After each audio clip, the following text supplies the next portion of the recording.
Doubling down on denial. That's how the Romney campaign is spinning this. We weren't told they wanted more security again. We did not know they wanted more security again. And by the way, at the time, we were told exactly, we said exactly what the intelligence community told us that they knew. Well, wait a minute. Then what about this? Did you or participate in any way, shape, or form in requests for additional personnel in Libya, and what was the consequence of those requests? Yes, sure, I did. Basically, what you were saying is there wasn't sufficient resources provided considering the escalating, the coming together of what could have and turned out to be a catastrophic attack. Would that be a fair paraphrasing of what you said? That was one of the main reasons I continued to ask for those resources, yes. To Wayne Simmons on the terror takeaway from last night's debate. Of course, Wayne is the author of the Natanz Directive. It's fiction, but it bears eerie reality, what's going on in the Middle East today.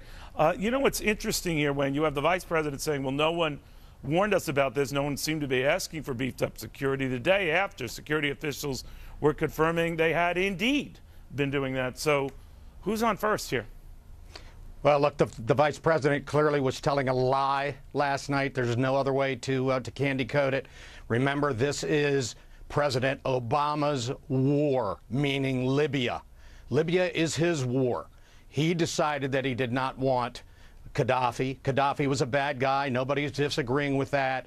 He's the one who's created this situation. We've got on record 12 to 13 different requests for security.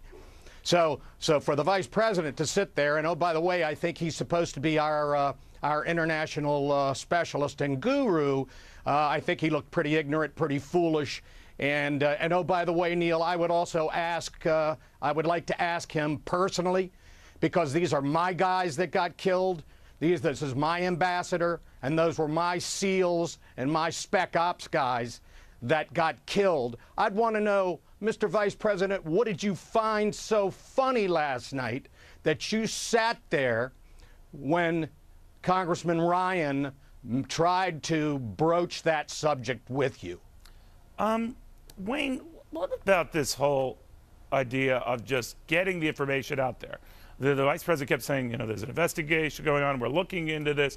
It would seem relatively easy to me than just to release all cables that were out there. I can understand some that might be sensitive, but if we already know that Ambassador Stevens had reflected, at least in a diary, his concerns for his own safety and the safety of that compound and those in it, then I don't think it's a leap to assume that he conveyed that to the State Department via cables or that sort of thing. So where are those cables? Yeah, and I think that's exactly right, Neil. Look, we know how to do this, meaning we know how to go behind closed doors. We would like to think we know how to keep secrets, but that evidently doesn't always seem to be the case. The ambassador was absolutely concerned, as was his security detail. And once again, this is the president's war. We have the President of the United States and his administration opening up negotiations with arguably our #1 enemy there, the Muslim Brotherhood.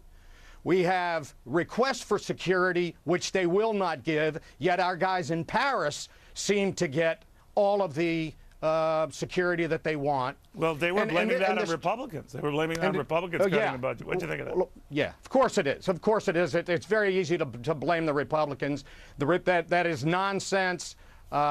It's any descriptive word you want to use. I just think that for the vice president then to turn around, Neil, and say in the same breath that Iran does not have a delivery system goes miles to tell the American people that not only is he totally in another world and totally disconnected, but evidently the administration backs exactly what he said, because no one has backed away from that statement since last night. Well, you're left with only two choices here, right? I mean, either he did lie or he's not important enough to inform.